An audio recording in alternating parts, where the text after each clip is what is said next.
ഉറക്കത്തിലുമെല്ലാം മുത്തുമാലകൾ ധരിക്കുന്ന കെനിയയിലെ ഒരു കൂട്ടം മനുഷ്യരെ നിങ്ങൾ കണ്ടിട്ടുണ്ടാകും. പലപ്പോഴും നമുക്കിത് കാണുമ്പോൾ അതിശയം തോന്നിയിട്ടുണ്ടാകാം. എന്തിനാണ് ഇവർ ഇത്രയും അധികം മുത്തുമാലകൾ ധരിക്കുന്നത് എന്നൊക്കെ നമുക്ക് തോന്നിയിരിക്കാം. എന്നാൽ ഈ മാലകളിൽ ഓരോ മുത്തിനും പ്രത്യേകതകളുണ്ട്. കെനിയയിലെ സാമ്പരു വിഭാഗത്തിൽപ്പെട്ടവരാണ് ഇങ്ങനെ മുത്തുമാലകൾ ധരിച്ചു നടക്കുന്നത്.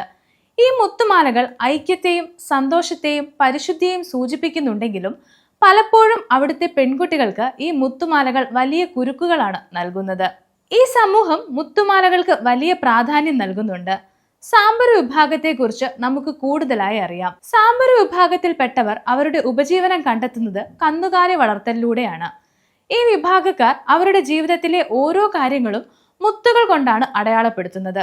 അവർ ധരിക്കുന്ന മാലയിലെ ഓരോ മുത്തുകളും ഓരോന്നിനെയാണ് സൂചിപ്പിക്കുന്നത്. നീലയും പച്ചയും നിറങ്ങൾ വെള്ളത്തെയും പച്ചപ്പിനെയും സൂചിപ്പിക്കുന്നു. അതുപോലെ വെളുത്ത മുത്ത് ആരോഗ്യത്തെയും പരിശുദ്ധിയെയും സൂചിപ്പിക്കുന്നു. എന്നാൽ ചുവപ്പ് ധൈര്യത്തിന്റെയും ഐക്യത്തിന്റെയും പ്രതീകമാണ്. ഓരോ നിറങ്ങളും ഓരോന്നിനെ പ്രതിനിധീകരിക്കുന്നുണ്ടെങ്കിലും സാമ്പരു വിഭാഗത്തിലെ പെൺകുട്ടികൾക്ക് പല നിറം മുത്തുകൾ കൊണ്ടുണ്ടാക്കുന്ന മാലകൾ ഒരുതരം കുരുക്കാണ്. പഠിച്ച് സമൂഹത്തിൽ നല്ല ജീവിതം സൃഷ്ടിക്കുന്നതിന് പകരം വളരെ ചെറിയ പ്രായത്തിലെ അവർ പുരുഷന്മാരുടെ ജീവിത പങ്കാളിയായി മാറുന്നതിന്റെ അടയാളമായി ഈ മുത്തുകൾ കണക്കാക്കുന്നു. ബീഡിംഗ് എന്നാണ് ഇത്തരം ആചാരത്തെ പറയുന്ന പേര്. എന്താണ് ബീഡിംഗ്? ഇത് എങ്ങനെയാണ് സ്ത്രീകൾക്ക് കുരുക്കാകുന്നത് എന്ന് നമുക്ക് വിശദമായി അറിയാം. അതിനു മുന്നേ നമുക്ക് സാമ്പരു വിഭാഗക്കാരുടെ മൊറാനിസത്തെ കുറിച്ചറിയാം. ഇത് നിങ്ങൾ തീർച്ചയായും അറിഞ്ഞിരിക്കേണ്ടുന്ന ഒന്നാണ്. ഇവർ കൂടുതലായും ചെയ്യുന്ന ജോലി കന്നുകാലി വളർത്തലാണ്. അതുകൊണ്ട് തന്നെ അവയെ തട്ടിക്കൊണ്ടു പോകാനും കന്നുകാലികളെ മേയ്ക്കാൻ പോകുമ്പോൾ ആക്രമിക്കാനും ധാരാളം ആളുകൾ ഉണ്ടാകും. ഈ വംശത്തിലെ 14 വയസ്സ് മുതൽ 30 വയസ്സ് വരെയുള്ള യുവാക്കൾ ഈ ശത്രുക്കളെ എതിർത്ത് മറ്റുള്ളവരെ രക്ഷിക്കാനായി ഇറങ്ങും. മൊറാൻ എന്നാണ് ഈ യോദ്ധാക്കളെ അറിയപ്പെടുന്നത്. ഇവർ നടക്കുന്നതിൽ തന്നെ പ്രത്യേകതകളുണ്ട്. പ്രത്യേക തരത്തിലുള്ള ആഭരണങ്ങളും ആയുധങ്ങളും വഹിച്ചാണ് ഇവരുടെ നടപ്പ്. ഗോത്രവർഗത്തിൽ ഇവർക്ക് പ്രത്യേക സ്ഥാനവുമുണ്ട്. യോദ്ധാവായി തുടരുന്ന കാലത്ത് മൊറാനുകളെ വിവാഹം ചെയ്യാൻ അനുവദിക്കില്ല. എന്നാൽ അവരുടെ ലൈംഗിക ആവശ്യങ്ങളെ അവർ തടയുന്നില്ല. അതിനായി ആരംഭിച്ച ആചാരമാണ് ബീഡിംഗ്. ഇത് സാമ്പരു വംശജർക്കിടയിൽ വളരെ പോപ്പുലറായി നടക്കുന്ന ഒരു ആചാരം തന്നെയാണ്. ഈ ആചാരപ്രകാരം യോദ്ധാവായി മാറിയ വ്യക്തിക്ക് അവരുടെ വംശത്തിൽ നിന്നും 9 വയസ്സ് പ്രായമുള്ള പെൺകുട്ടിയെ മുതൽ ബുക്ക് ചെയ്തു വെക്കാം. ഇതിനായി ഈ യോദ്ധാവ് മുത്തുകൾ കൊണ്ട് തീർത്ത ഒരു വലിയ മാല തെരഞ്ഞെടുക്കും. അത് ആ പെൺകുട്ടിയുടെ കഴുത്തിൽ അണിയിക്കും. തുടർന്ന് ഈ പെൺകുട്ടി യോദ്ധാവിന്റെ പങ്കാളി എന്ന രീതിയിൽ തുടരണം. കൂടാതെ പെൺകുട്ടിയുടെ അമ്മ മകൾക്കും മകളെ തെരഞ്ഞെടുത്ത യോദ്ധാവിനും താമസിക്കാൻ പ്രത്യേകമായി ഒരു കുടിൽ നിർമ്മിക്കും. സിംഗര എന്നാണ് ഇത് അറിയപ്പെടുന്നത്. ഇങ്ങനെ തിരഞ്ഞെടുക്കുന്ന പെൺകുട്ടിക്കൊപ്പം യോദ്ധാവിന് ഈ കുടിലിൽ കഴിയാം. അതോടൊപ്പം എപ്പോൾ വേണമെങ്കിലും ശാരീരിക ബന്ധത്തിൽ അവർക്ക് ഏർപ്പെടാം. എന്നാൽ ഒരു വ്യക്തി തെരഞ്ഞെടുത്ത പെൺകുട്ടിയുമായി മറ്റൊരു യുവാവിന് ശാരീരിക ബന്ധം ഉണ്ടാവാൻ പാടില്ല. യോദ്ധാക്കൾ പ്രധാനമായും കാടുകളിലാണ് താമസിക്കുന്നത്.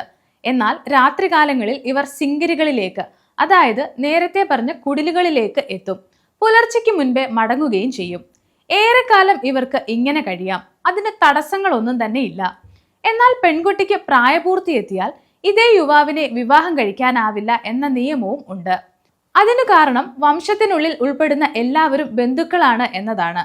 അതുകൊണ്ട് തന്നെയാണ് അതിനു പുറത്തുനിന്നുള്ളവരെ മാത്രമേ യോദ്ധാക്കൾക്ക് വിവാഹം കഴിക്കാൻ അനുവാദമുള്ളൂ. എന്നാൽ ഔദ്യോഗികമായി വിവാഹം ചെയ്യുന്നതിന് മുൻപ് ഒരു താൽക്കാലിക പങ്കാളി എന്ന നിലയിലാണ് പെൺകുട്ടികളെ ഇവിടെ കാണുന്നത്. എന്നാൽ സാമ്പരു വിഭാഗക്കാർ ഇതിനെ കാണുന്നത് യോദ്ധാക്കൾ പെൺകുട്ടികളെ തിരഞ്ഞെടുക്കുന്നത് ഭാവിയിൽ അവർക്ക് വിവാഹം ചെയ്ത് ജീവിക്കാനുള്ള ഒരു പരിശീലനമായാണ്. കൂടാതെ വിവാഹത്തിന് മുൻപ് ഒന്നിലധികം വ്യക്തികളുമായി ബന്ധങ്ങൾ ഉണ്ടാകാതിരിക്കാൻ ഇത് സഹായിക്കുമെന്നും അവർ കരുതുന്നു. യുവാക്കൾ മറ്റൊരു വിവാഹം ചെയ്യുന്നതുവരെ അവരുടെ പങ്കാളിയായി തന്നെ സമൂഹം ആ പെൺകുട്ടിയെ കണക്കാക്കും. യോദ്ധാവിനൊപ്പം ഒരുമിച്ച് കഴിയാമെങ്കിലും പെൺകുട്ടി ഗർഭം ധരിക്കാൻ പാടില്ല എന്നതാണ് മറ്റൊരു നിയമം. ഗർഭം ധരിച്ചാൽ ഭ്രൂണത്തെ നശിപ്പിച്ചു കളയുകയാണ് ചെയ്യുന്നത്. അതിന് സാധിക്കാതെ പെൺകുട്ടി പ്രസവിക്കേണ്ടി വന്നാൽ കുഞ്ഞിനെ ആ വംശത്തിലുള്ളതായി കണക്കാക്കുകയുമില്ല. ഇത്തരമൊരു ആചാരം ആരംഭിച്ചിട്ട് 2 നൂറ്റാണ്ടുകളെ ആയിട്ടുള്ളൂ എന്നാണ് സാമ്പരു വിഭാഗത്തിലെ മുതിർന്നവർ പറയുന്നത്. പ്രായപൂർത്തിയെത്താത്ത പെൺകുട്ടികളെ ലൈംഗികമായി ചൂഷണം ചെയ്യുകയും അവരുടെ വിദ്യാഭ്യാസത്തിനും അടിസ്ഥാന അവകാശങ്ങൾക്കുമുള്ള അവസരം നഷ്ടപ്പെടുത്തുകയും ചെയ്യുന്ന ആചാരമായതിനാൽ ശിശു വനിതാ സംരക്ഷണ സംഘടനകൾ ഇതിനെ എതിർത്ത് രംഗത്ത് വന്നിട്ടുണ്ട്. ആചാരം നിർത്തലാക്കാൻ വ്യാപകമായ ക്യാമ്പയിനുകൾ നടത്തിയതോടെ വലിയ രീതിയിലുള്ള മാറ്റങ്ങൾ വന്നിട്ടുണ്ട്. എന്നിരുന്നാലും ചെറിയൊരു വിഭാഗമെങ്കിലും ഇപ്പോഴും ഈ ആചാരത്തെ പിന്തുണച്ചുകൊണ്ട് അത് നടത്താൻ ശ്രമിക്കുന്നുണ്ട് എന്നാണ് റിപ്പോർട്ടുകൾ.